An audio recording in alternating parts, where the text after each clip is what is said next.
All right, welcome to Collective Conscious, episode 2 out of infinity? Maybe. So, I'm pretty excited for this episode. Today, we are going to be talking about social norms and whether they are more evolutionarily driven or culturally driven. I'm pretty excited for this one because this is something that I've been thinking about for well, at least since high school.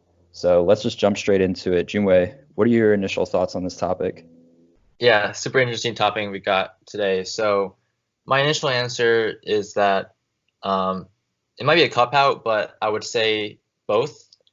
I would say that we're a social species as Homo sapiens, and so we have a naturally evolutionary impulse to act properly around other people and do nice things for each other. So that would be more biologically driven to do those things. But when it comes to the specific forms that those impulses take, like shaking someone's hand when you are introduced to someone, or not eating with your hands, those I would say are more culturally determined. So, short answer is both. All right, that's very interesting. I agree with the both part. However, it sounds like what you're saying is that culture plays a larger role than evolution slash biology. By the way, I'm going to use the terms evolution and biology essentially interchangeably. So don't regard that as any sort of substantive difference when I switch between them if I do. But anyways, my thoughts are similar, but on the opposite end, I say biology has more to do with social norms than does culture, even on the level of specificity in a lot of cases. So I'm glad you brought up handshaking, for example. That's an example that I thought about quite a bit. And even the eating food example, not eating sloppily, that's also something that I thought about. So overall, I guess if I had to lay out a sort of structure for social norms, I would say that they developed due to evolution. Their biological framework is evolutionarily driven, and even the purposes and specific instantiations of the social norms are primarily biological rather than cultural. Um, in a sentence, I would say that culture is what provides the very detailed differences in social norms, but you have to go to a very fine level to see the large cultural impact. Well, it's good that you mentioned that you lean towards the side of biology. So I want to really dive more deep into that aspect. So in my initial research on this topic, I found a pretty interesting study that supported the biology side of things. So this study, it was helping behaviors of small children that showed that, not long after their first birthday, when a 14-month sees someone reaching unsuccessfully for a dropped object, they will spontaneously pick it up and hand it over. And by at least 18 months, children help across a variety of problem situations. And so there were two hypotheses that came from this study. One, is it culture? That is it that children see other people helping and that's because they're more inclined to? Or is that they're biologically hardwired in their brain to help without really influenced by others? And the study did show that the children did pick up the objects and help other people spontaneously, without their parents' influence or any external influence. So I thought that that study was a pretty good sort of segue into this biology topic. Yeah, I didn't see that study. Also, I want to say I'm glad we're disagreeing on this episode because I think it'll be more entertaining than if we're sitting here agreeing with each other. Just saying. But anyways, yeah, that is a pretty interesting study. I hadn't seen that before. Um, I mean, it definitely supports my thinking about the topic. So, what would you say led you to leaning more on the cultural side then? I would say I lean more towards the cultural side um, because I'm not sure if many things in the world are have been universal across all societies, and so from that initial standpoint, I my gut leans towards more culture based. Okay, interesting. Let me do this. Let me lay out a sort of theoretical framework that I came up with in preparing for this episode. and then you can pick at it, poke at it, ask me some questions. But let me state my actual thesis. Social norms are more a product of evolution than culture and are defined more effectively through the lens of evolution than culture. So that's pretty, I would say it's relatively vague, but I split it up into four sequential subsections that I have thoughts on each of in order to prove the final point. So the first one is the argument that it is possible for evolution to produce social norms. The second part is that it is likely that evolution produced social norms. The third part is that since social norms exist, they were probably produced by evolution. And then lastly, putting it all together, since social norms were produced evolutionarily, evolution better explains the patterns in their structure. So let me just quickly jump straight into the first one, that it is possible for evolution to produce social norms, because I don't think that that's an assumption that could be made without justifying it. So I'm going to attempt to justify it now. Evolution, in general, produces traits that increase individual or group fitness to an environment. And I think it's important to specify what I mean by group here, because it's going to come up a lot. By group, I mean tribal groups. Humans have a long history of behaving tribally.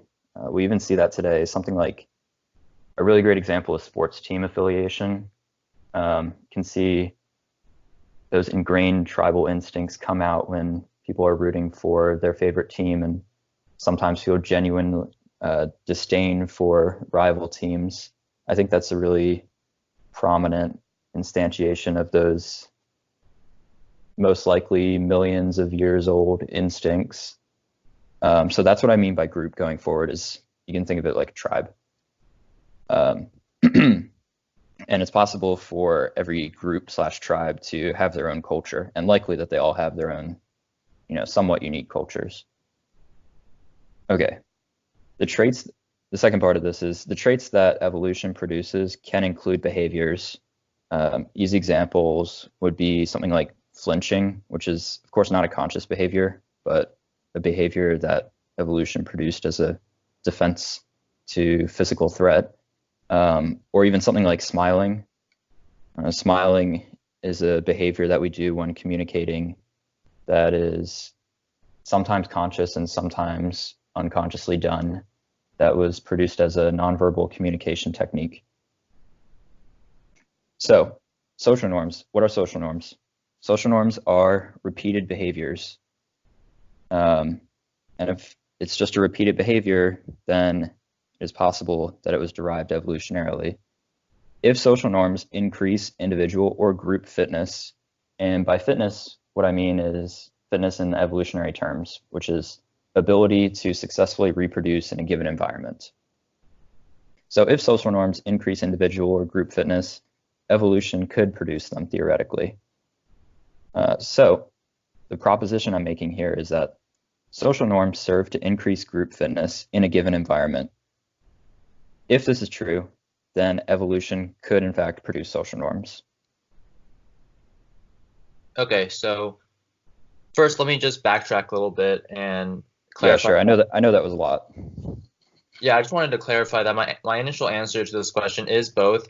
And I know you asked me which side do I lean towards, and I think I actually lean more towards the biological side. I think I was confused a little early when you asked me that. But so I wanted to ask you from your perspective, from your 4 points, is this more like a chicken and an egg thing in terms of like you can't have one without the other, and then the evolutionary one came first in a way? Between evolution and culture, you mean? Yeah. No, I think you can have social norms without any culture. I don't think you need culture. I think culture can influence social norms to a certain degree, but it's not a necessary component. That's interesting. Why do you say that? I think social norms fall into, like I mentioned before, they fall into the broader category of repeated behaviors. Um, you don't need to have cultural influences for repeated behaviors to be selected for. Um, the ones I mentioned were flinching and smiling. Smiling is more of an example, like a social norm. That is, it exists cross-culturally for one thing, so it's not dependent on what human culture you grow up in. Um, and as I mentioned, it yielded actual benefits in communication. It didn't rely on humans having a specific culture. So I think that although culture, because it exists, does influence social norms, it's not required for them to exist. Just like it's not required for any um, specifically selected for behavior to exist. So do you think that, I get what you're saying, that social norms can exist with or without culture, but is it really just as easy to say, as long as you can find, it sounds like what you're saying is as long as you can find a universal behavior or a behavior that exists universally across societies, that if you can just find any example, that then that means social norms can exist without culture. Is it that easy to say? I don't think it's that easy. That's a good distinction. That just having one example doesn't, well, it might prove that it's possible, but it doesn't prove in any way that evolution is more important than culture. Um, that would be a different point. So the point I was making, like when I broke it up into four parts, all I've done is state the first part, which is just that it's possible for evolution to produce social norms. I haven't made any argument for why it's either likely that it produced social norms or more likely that it produced social norms than culture did yet. Okay, I think you can go ahead and explain that position. All right, cool. So yes, second part, evolution. I'm sorry. It is likely that evolution produced social norms. That's piece number two. So the argument for that relies on whether you can determine if social norms increase group or individual fitness or not. If they don't increase fitness of an individual or a group, then evolution likely could not produce them in the first place, or at least wouldn't produce them sustainably. It would be a random occurrence. It, in all likelihood, would not be a universal behavior or a universal framework for learning behavior. So it comes down to, in that case, proving that social norms do, in fact, increase our fitness in a given environment. So when trying to think about this, I was reading through examples of social norms, and what I wanted to do was classify them into groups based off their utility or their purpose, you could say, in an evolutionary context. And this, of course, could be fine-tuned, I assume, because I'm not a professional social psychologist by any means, but from what I read, it looked like there were three main categories of social norms that I identified. And I would say that those are cooperation, communication, and signaling. So I'll explain each of those. We can talk about each one individually if you want to. But those are what I would say are the three main benefits that a social norm may provide. So starting with cooperation, what I mean by this is a behavior, a group behavior specifically, because we're talking about social norms, that minimizes the amount of required violence in order to establish stable social structure. So an example of this would be something like the concept of private property. If you don't have a concept of private property, for one thing, you are constantly in disputes over what is yours versus what is not yours, which yields a lot of in-group fighting. And ultimately, you want to minimize your in-group fighting because there are threats outside of your group. your group is not going to be able to survive very, very well if it's constantly destroying itself. Another example that I thought of is going to the back of a line. Like when you're standing in line for something, you don't just cut to the front, you go to the back. The way I see that is that it is a method of essentially dispersing some sort of resource in a nonviolent way and a way that everyone agrees to. Like if no one agreed on some sort of standard protocol for how to wait for a resource when not everyone can get it simultaneously, it would just result in aggression, violence, or at least the threat of aggression and violence. So standing in the back or starting out in the back of a line, I would say is a really great way of eliminating the need for violence in order to have a way of sorting the order of people receiving something.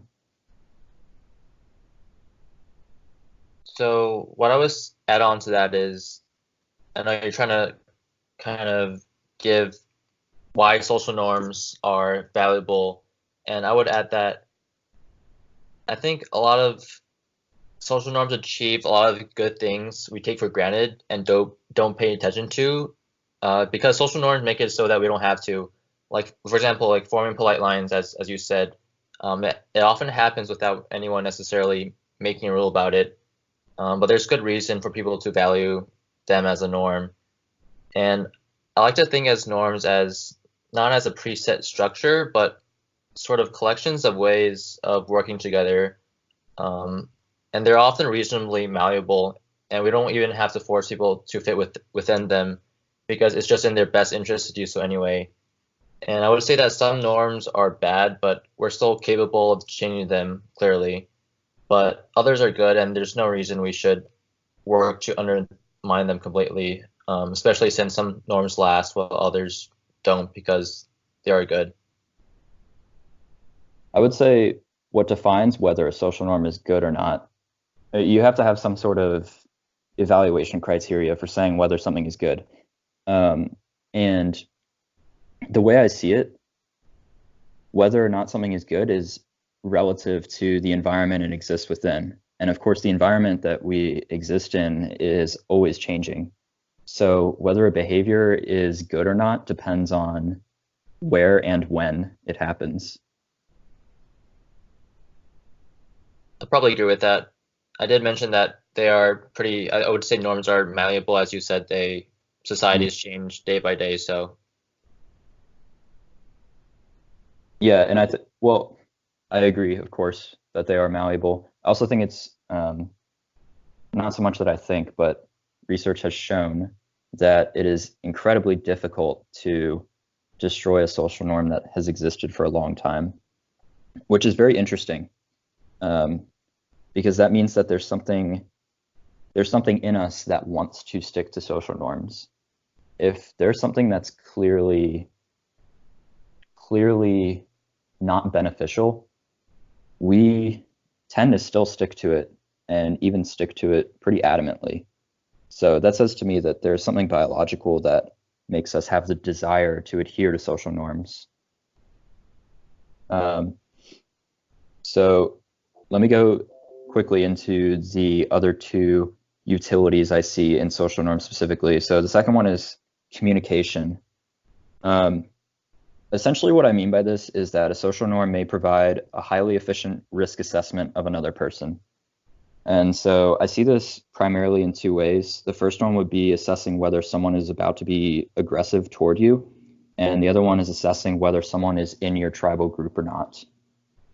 So shaking hands, we mentioned it earlier. This is where I see shaking hands falling. I see shaking hands as not culturally derived, but evolutionarily derived in that it is a very effective mechanism for us to show that we are not about to be aggressive toward the other person. I would say that's its primary use. So it's a communication of non-threat. You could also say it's a communication of respect in some ways. I don't feel as strongly about that statement, though. One other thing, actually, let me pose something to you. Does your opinion of someone change if they shake your hand strongly versus if they shake your hand limply? Well, just as a personal opinion, I think absolutely. I would tend to say that from a initial gut perspective, that someone shaking my hand limply is an indication that not they're weak physically, but that they don't bring much to the table. And I know that sounds kind of harsh, but that's honestly just how I take it. And if someone gives me a firm handshake, um, that at least that starts to slate off clean, as in like, oh, you might be a pretty good person. Let me get to know you more. It's not like the Yeah, first one is a deal breaker, but it does. I do think of it subconsciously. I think you're getting at the way I'm thinking about it. So um, the reason I asked that is actually separated from the risk assessment portion, but connected to what I see as its secondary utility, which is um, placing people in essentially a sort of dominance hierarchy. If someone shakes your hand limply, certainly, as you just said, you'll have in some ways a lower opinion of them. You won't be as interested in them. And I think that's because we perceive that as a sign of actual physical weakness and as a proxy for being lower in the social hierarchy. And so I also think handshaking is an effective way to communicate something like that without actually needing to resort to violence. Of course, again, because dominance hierarchy disputes could easily resort to violence if there are not established ways to settle them non-violently. So that actually brings me right into the third reason for social norms, which is signaling purposes. And what I mean by that is social norms can create proxies for someone's hierarchical status, specifically in regards to reproductive access and societal power, which really go hand in hand. Specifically for men, they do. So a really good example, I would say, of that is dressing nicely. Um, the clothes we wear are a reflection in many ways of our status. Another example, which is one that you mentioned earlier, is not eating sloppily. I think this really is a signaling mechanism for social class. Um, not being dirty, something like not burping after a meal, right? I think that's a signaling mechanism to say that you are of higher status, essentially. Or really, it's more so the reverse, that if you do burp, then you are signaling that you are in some way of lower status, I would say. Um, which I believe is where phrases like learn to be proper come from. It's learn to signal that you are of a higher class. Another example I would say of this is Chinese foot binding. And so it's a little bit of a less obvious example in how that's sexual signaling. Um, but this is how I would lay it out basically. Um, the upper class women were able to still live, somewhat normally after the foot binding because they didn't actually have to do manual labor, unlike a lot of lower class women. And so it was a way to signal class status. And then once men actually started using that as a viable proxy, that's when the positive feedback loop kicks in and it becomes like the actual norm throughout the entire culture. So those are the three main categories I see social norms falling into. Yeah, I like that categorization. Um, I think I wanted to push back on your point about handshaking being derived evolutionary because I'm not exactly sure that's the case. What I would say is I would reframe it as being nice or polite is evolutionary, and as I said in my initial thoughts, subsections of social norms like handshaking or waving or those kind of things, the more intricate ones, I would say those are more culturally derived. And just the reason I say that is because, some societies like the United States, handshaking is very common. And in fact, if you don't shake someone's hand, that's a big indicator that you're just don't know what to do, right? That's what society does, so that's what you're supposed to do. But in other societies, people don't really shake hands. They bow, they do they have other methods of displaying politeness. So I wouldn't say that you're wrong in your saying that handshaking comes evolutionary, but I would just reframe it as being polite is evolutionary, and something like handshaking is more towards that's just the culture you grew up in. Because I don't think you're necessarily born with the ability to know how to shake hands. It's more of you grew up in your society and you see people shaking hands, you know that's how you're supposed to act professionally. That's a great point, and I suppose I should be a little more specific because of that point.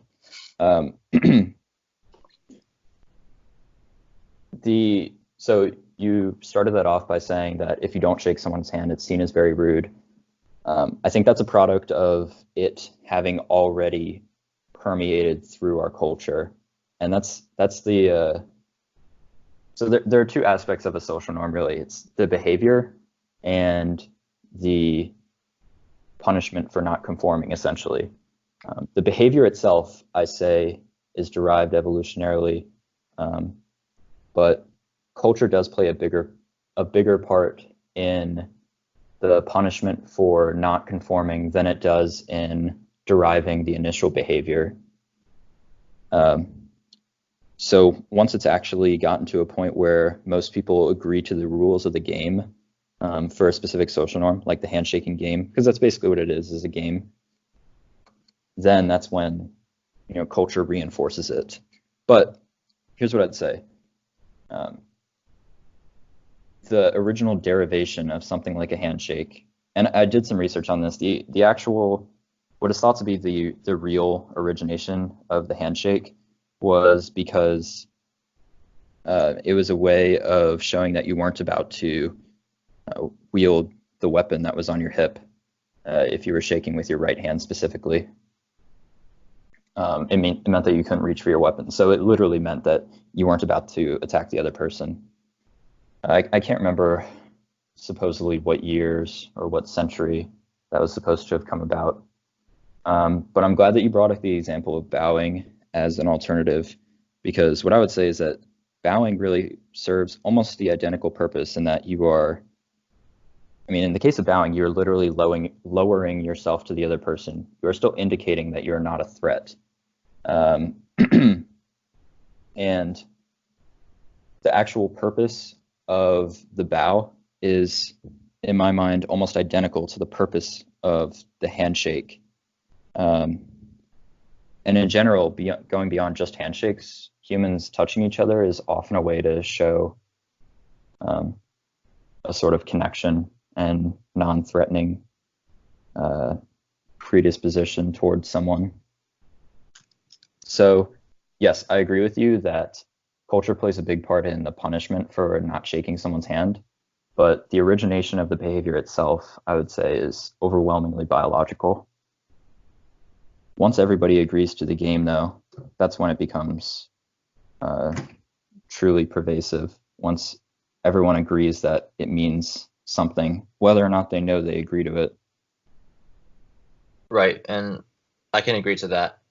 And I'm glad you brought up, or you made the points of, cooperation, communication, and signaling, because that ties into another point I kind of wanted to bring up, which was that the human species is inherently a social one, and I think it's why we see something like isolation or confinement cause enormous psychological problems in people, whether they're in solitary confinement in prison or alone on an island by themselves. I would say that because of our inherent, and you can also see these in other famous examples like Jeannie, that famous case of the feral child who grew up with strictly isolated from society, and grew up malnourished and was not able, and still to this day is not able to fully regain her proper language. Is she still alive? Yeah, she is in California somewhere in an undisclosed location, but she is alive. I didn't know that. Yeah, I didn't know that. I didn't know she was still alive. That's interesting. But anyways, go on. Yeah, so, well, I was going to finish saying that just due to our innate social wants that something like isolationism and confinement. We're not, it's no surprise we're really bad at that. Yeah, that's definitely true. I don't think that's unique to humans either, of course. Like other primates also rely heavily on socialization. I think dolphins also rely pretty heavily on socialization, which actually reminds me, I read another study from the University of, what was it? I'll put it in the description of this episode. I'll link to the study or the article that I read about it. But basically, two experimenters did this. They had um, they had corn that they were going to feed to monkeys. They split them up into different groups, and they had corn colored red and blue. For one group, the blue colored corn tasted like normal, fine, and the red one was tainted so that it was basically disgusting. And the other group, it was reversed. And so what they did was they let this um, go on for multiple generations. And then after a certain period of time, they no longer continued to make the other color like disgusting. By that time, of course, each culture had established its norm, you could say, of eating a specific color. And they saw that the baby monkeys continued to eat the same color as um, the ones that had existed when the opposite color was disgusting. Um, Even though the babies didn't have any exposure to the actual benefit, they still repeated the behavior. And then here's what I think is the interesting part, really. When they moved what they did was they moved 10 monkeys from one group to the other. 9 out of 10 of them almost immediately reversed their habit and started eating the other color of corn. So essentially, they adapted to the culture they were in. And this is something I find particularly interesting is that the one who didn't was a male who was at the top of the dominance hierarchy in his own culture. And I don't think that's a coincidence whatsoever. Um, but what I really get from that is that our desire to adhere to social norms, it's biologically driven, especially because you can see it in other species. Our want to punish people for not obeying the rules of the game that we agree to, that's really innate within us in a strong way. And of course, different cultures have slightly different games. And by games, I really mean both norms and the greater sets of behavior that certain cultures expect everyone to adhere to. And I think a lot of the differences in those games is not just a result of cultural differences themselves, but also environmental differences. Cultures can also be a product of the environment that they're in. And I mean that literally, like what biome a group of people might be in forest versus desert versus mountainous. That's going to have an impact on culture because it's going to impact the dynamics between people. And then to touch on the point about it was being, I guess you could say, the alpha male that refused to switch his culture or refused to switch his behavior. What that says to me is that our status really is a big part of the social norms themselves, which comes back to that signaling portion that I was talking about earlier. But norms are a great way to adhering to someone's cultural norm is a great way to show that you don't mean them threat, or vice versa. You can show that you believe that you're a higher status than someone by subverting their expected behavior of you.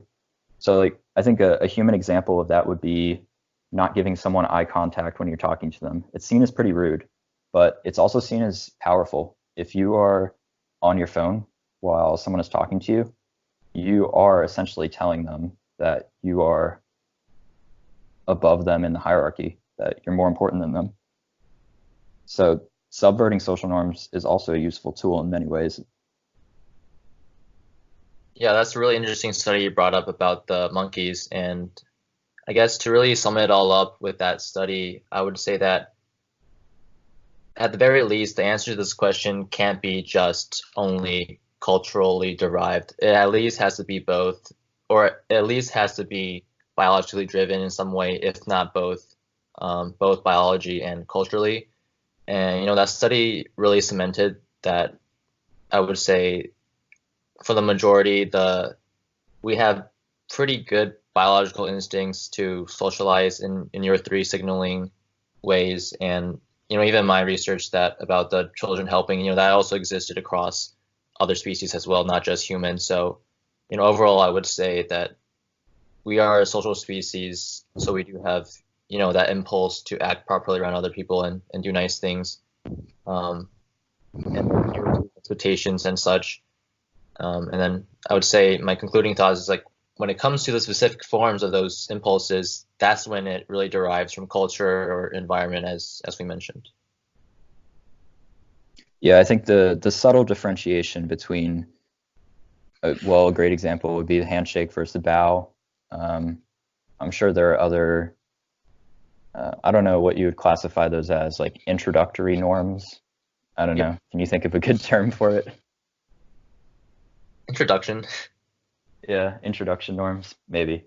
Anyways, the differences between those might be a result of environment, but also they could be spontaneously generated in some sense as well.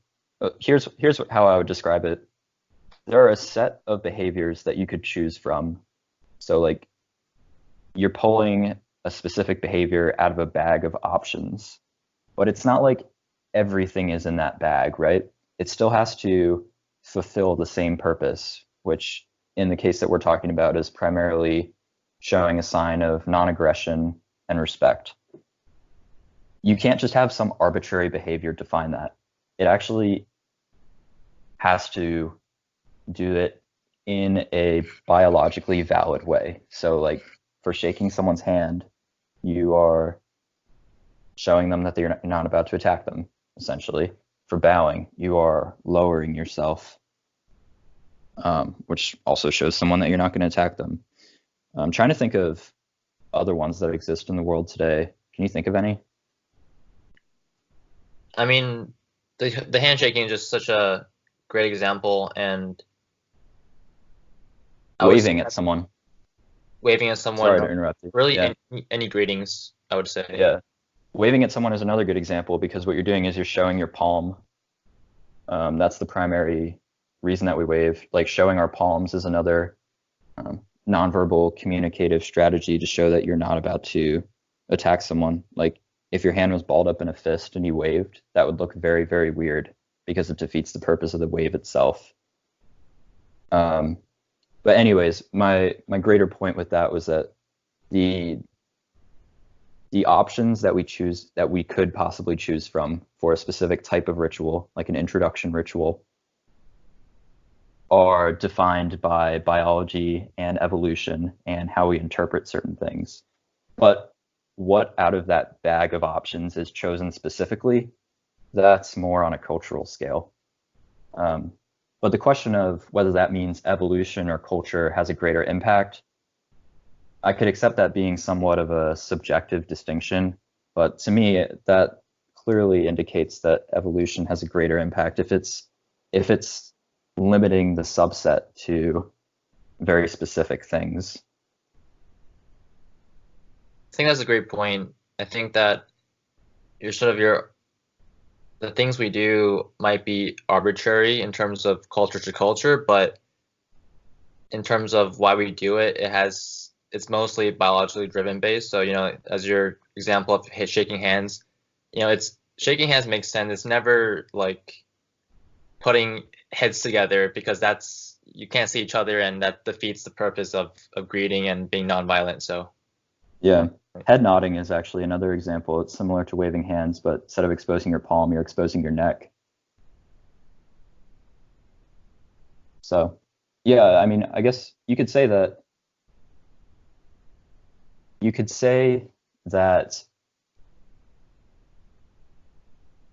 they all are just different methods of fulfilling the same purpose.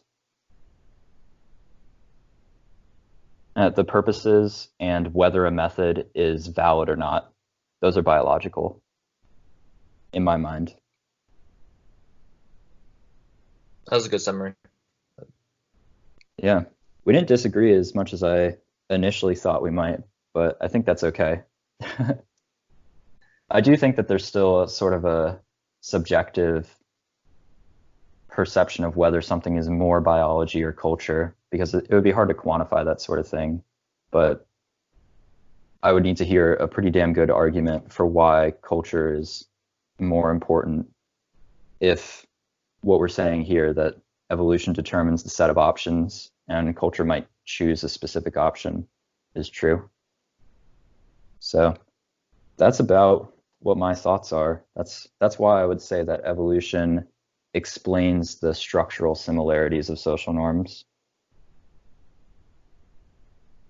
Yeah, I guess my concluding thoughts is that I'd agree that's a pretty good framework of describing this topic, in that, evolution provides the sort of the, you get choices of what you do, and then culturally you can choose one of those choices, but it's only limited to those, finite number of choices. So that's my final take. Sounds good. Well, hopefully this was another pretty decent conversation. I enjoyed it. I enjoyed thinking about this. I enjoyed the week leading up to it as well. Hope you did too. Yep, for Junwei and Tyler and the Collective Conscious, we will see you guys next time.